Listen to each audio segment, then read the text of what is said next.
সহজ একটা অঙ্ক, কিন্তু এটা ভুল করার একটা সম্ভাবনা আছে। কেন? প্যাচটা আমি ক্লিয়ার করে দিচ্ছি। কি বলছে দেখেন, যে এ বি সি একটি সংখ্যা হলে A B C minus A minus B minus C সংখ্যাটি কত দ্বারা বিভাজ্য হবে। এই জায়গায় অনেকে যেটা ভুল করতে পারে, অনেকে মনে করতে পারে যে এই যে এ বি সি, এখানে এই যে এ বি সি তিনটা গুণ আকারে আছে। আপনি যদি গুণ আকারে চিন্তা করেন তাইলে ভুল হবে। আপনি গুণ আকারে না, আপনাকে যদি আমি বলি, ফর এক্সাম্পল আমি যদি বলি যে 1 2 3 একটা সংখ্যা এইটা, এখন আপনি কি এই সংখ্যাটাকে 1 2 3 আপনি কি গুণ আকারে চিন্তা করবেন যে 1 গুণ 2 গুণ 3, তার মানে কি হয়ে যায় 3 দোকানে 6, 6 কে 6, তার মানে এটা 6 হয়ে যায়।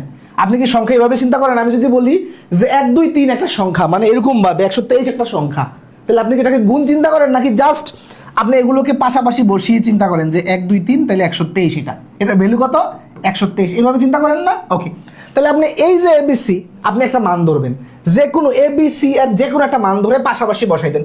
ফর এক্সাম্পল আমি মান ধরলাম যে এই যে এর মান হচ্ছে 1, বির মান হচ্ছে 2, সির মান হচ্ছে 3। মানে এটা কি হয় খেয়াল করেন, আমার এবিসি কত, এবিসি হচ্ছে 1 2 3, এভাবে লিখেন, আপনি কিন্তু গুণ দিবেন না। আচ্ছা, তারপরে মাইনাস এ, এর ভ্যালু কত 1, মাইনাস বি, বির ভ্যালু কত 2, মাইনাস সি, সির ভ্যালু কত 3। এখন আসেন আপনি এখন এইটা হিসাব করেন, এটা তো 123, এটা 123 ফিক্সড। আচ্ছা, এখন এখানে দেখেন মাইনাসের সংখ্যা কি কি হচ্ছে, 1 মাইনাসের 2 মাইনাসের দিলে মাইনাসের হচ্ছে 3, এখানে মাইনাসের 3 দিলে মাইনাসের 6, মাইনাসের 6। এখন 123 থেকে মাইনাসের 6 আপনি বাদ দেন, তার মানে 117। আচ্ছা, তার মানে টোটাল এতটুকু রইল আসতেছে 117। এই 117 এই চারটা অপশনের মধ্যে কোনটা দিয়ে ভাগ যায় দেখেন তো। দেখেন 10 দিয়ে ভাগ যাবে, যাবে না, নিঃশেষে ভাগ যাবে না। 7 দিয়ে দেন, 7 দিয়েও নিঃশেষে ভাগ যাবে না। 8 দিয়েও যাবে না। 9 দিয়ে দেন, দেখেন 9 দিয়ে দেন, 9 তের 117।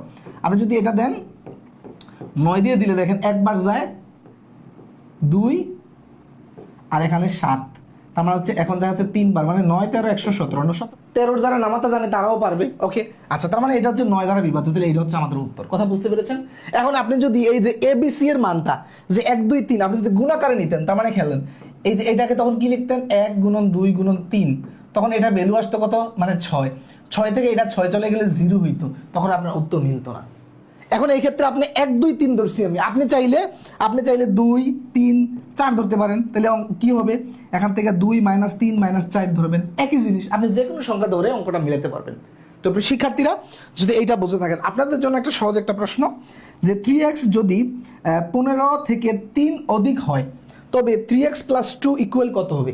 এটাও অনেকগুলো চাকরি পরীক্ষা আসছে, এই উত্তরটা আপনারা কমেন্টে বলে দিবেন। তো শিক্ষার্থীরা এইভাবে যদি ফিল করে গণিতের পরিপূর্ণ প্রস্তুতি নিতে চান, আমাদের সাথে থাকুন, আমাদের পেজে ফলো দিয়ে রাখুন, আর কোর্স করতে চাইলে ইনবক্স করুন। আল্লাহ হাফেজ।